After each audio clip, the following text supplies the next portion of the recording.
So on July 25th, the New York Times published a front page photo of a mother and her emaciated child as proof of Israeli imposed famine like conditions in the Gaza Strip. A few days later, they posted a correction which said that the 18-month-old child had pre existing health conditions. So, does this mean that the New York Times is pushing Hamas propaganda and that there really is no famine? The Jerusalem Post thinks so.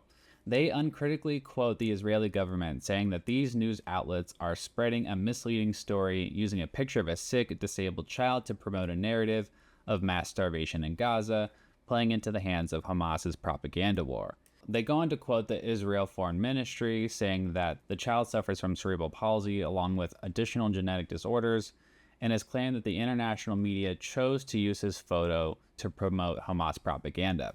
So basically, the Israeli government is claiming that because this child has a pre-existing condition, that proves that not only is he not malnourished, but that there is no widespread hunger in Gaza.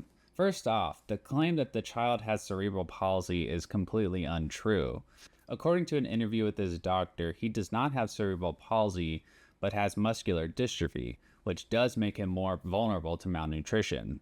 So yeah, his genetic disorders don't cause him to be skin and bones, but make it more likely to suffer from malnutrition if he doesn't get the food and vitamins that he needs, which he is not getting.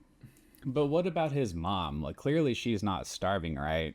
Well, we can't really tell because of her clothing, but according to the same doctor in that interview with NPR, she has lost 9 pounds since March when the 2-month blockade started.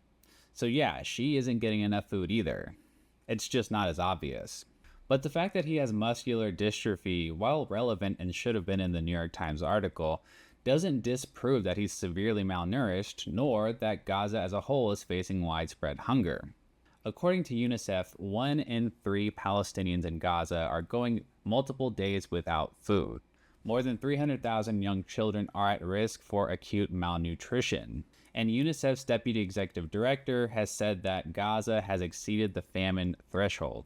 So yeah, just because the New York Times excluded the fact that the child had a pre-existing condition does not disprove that there is a famine unfolding in Gaza right now.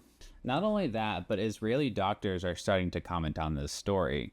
According to the Times of Israel, doctors have been quoted saying, "We've never seen kids like this."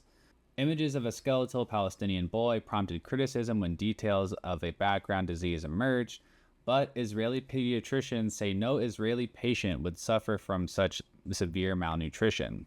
So even doctors are saying that this child's skeletal appearance cannot be explained away by his genetic disease. So if you come across anyone that's saying that, oh, this kid just has a genetic disease and that totally explains everything away, now you know that yes, he is still malnourished. His doctors have spoken about this. Other Israeli pediatricians have talked about this. And there are many, many agencies that are saying that there is a famine unfolding in Gaza right now. Over 100 Palestinians have died from acute malnutrition already. You just cannot deny this reality.